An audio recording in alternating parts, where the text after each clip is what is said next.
My alien girl maid saw me sleeping him. Colony on Kepler 7 had been running for 3 years now, and Captain Ryan Blake thought he had seen everything the galaxy could throw at him, but he was wrong about that assumption when the trade delegation from the Azorian Empire arrived with their unusual offer of cultural exchanges.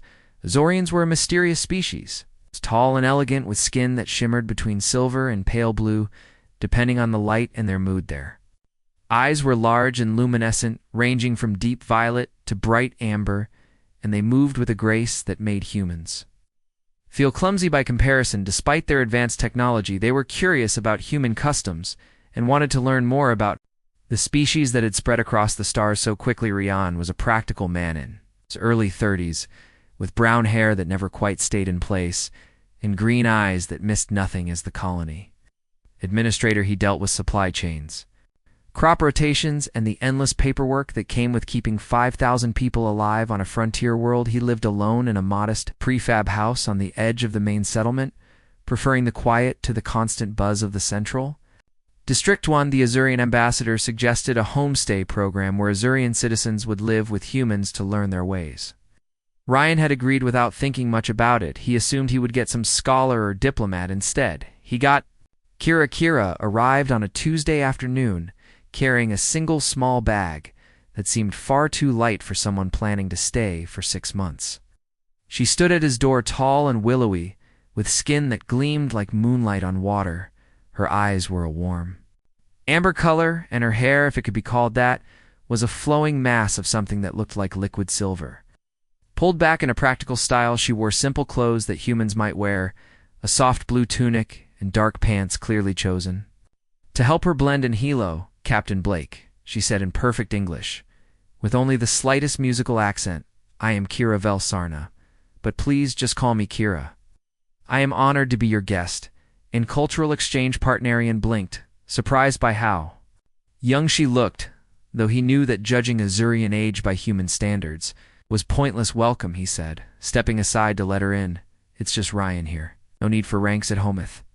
House was simple. 3 rooms, a living area, a bedroom, and a small kitchen, plus a bathroom. Ryan had cleared out his storage room and set up a bed for her, though he suspected she might find human sleeping arrangements. Strange. Akira looked around with obvious interest, touching things gently, as if trying to understand them through her fingertips. "This is very cozy," she said warmly. "On my world, we live in much larger spaces, but this feels more intimate, more personal." Ryan gave her a quick tour, showing her where everything was and explaining how the various human appliances worked. Kira listened intently, asking questions about everything from the coffee maker to the shower controls. Her curiosity was genuine and infectious, making Ryan see ordinary life through new eyes. That first week was an adjustment period. Kira was endlessly fascinated by human routines. She watched him make breakfast, asking detailed questions about why humans preferred certain foods in the morning. She accompanied him to his office, observing how he managed the colony's operations. With a keen, analytical eye in the evenings, she would ask about human entertainment, and he found himself explaining Earth history, movies, and music to an alien who absorbed information like a sponge. But it was her insistence on helping that caught him off guard. On the 3rd day, Ryan came home to find his house spotless. Kira had cleaned everything, organized his scattered papers, and even figured out how to use the laundry machine. "I did not have to do this," Ryan said, feeling awkward. "You are a guest." Kira tilted her head in that peculiar way she had when considering something. "On my world," she explained, "helping maintain a shared living space is a sign of respect and belonging. If I am to truly understand human life, I should participate in all aspects of it. Besides," she added with a small smile, "I find these tasks meditative. Your human methods are so charmingly inefficient, but there is a logic to them." From that day forward, Kira insisted on taking care of the household tasks. She cooked meals using human recipes she found in databases, adding subtle Azurian touches that made everything taste somehow better. She maintained the house with an attention to detail that amazed Ryan, and she did it all while continuing to study human culture through books, videos, and endless questions. Ryan protested at first, uncomfortable with the arrangement, but Kira was firm about it. "This is how I learn best," she explained. By participating, you work hard managing the colony. Me contribute in my own way. Weeks passed, and something unexpected happened. Ryan found himself looking forward to coming home, not because the house was clean or because Kira made excellent food, but because she was there. Her presence filled a loneliness.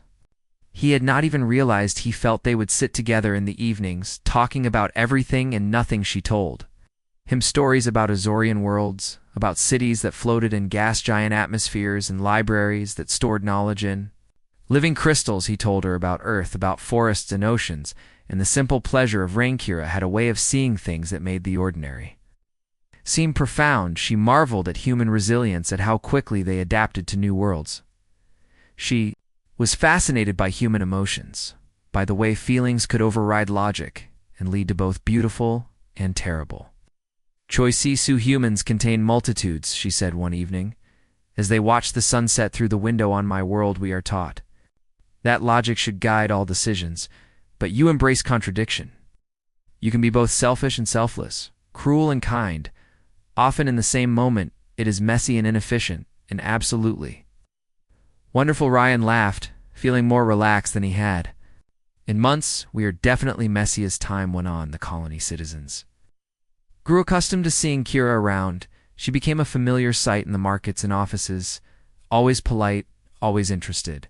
Our children Were especially drawn to her, and she was patient with their endless questions and requests to touch her shimmering skin. But at home in the quiet evenings, Kira and Ryan developed something deeper than friendship. There was an ease between them, a comfort that Ryan had never felt with anyone else. She understood him in ways that surprised him, often knowing what he needed before he did himself a cup of tea after a difficult day, a quiet presence when he was too tired to talk, a clever observation that would make him laugh when stress threatened to overwhelm him. Kira seemed to blossom in the human environment. Her initially formal demeanor softened, and Ryan caught glimpses of playfulness and humor beneath her serene exterior. She made jokes, learned to appreciate human music, and even started dressing in more casual human styles. 3 months into her stay, Ryan began to notice other things: the way his heart would lift when he heard her moving around the house in the morning, how he found excuses to spend more time at home, the strange disappointment he felt when work kept him late and he missed their evening conversations.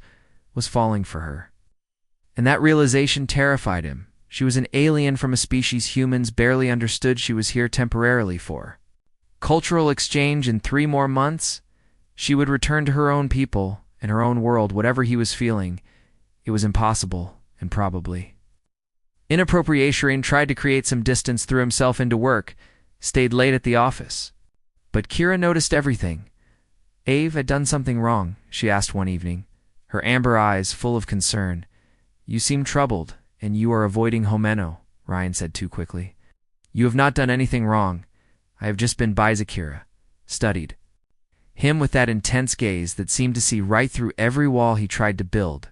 We have become friends, Ryan, or so I thought. Friends talk to each other about what troubles them. Ryan sighed, running his hand through his hair. It's complicated. My experience, she said gently, complicated usually means emotions are involved.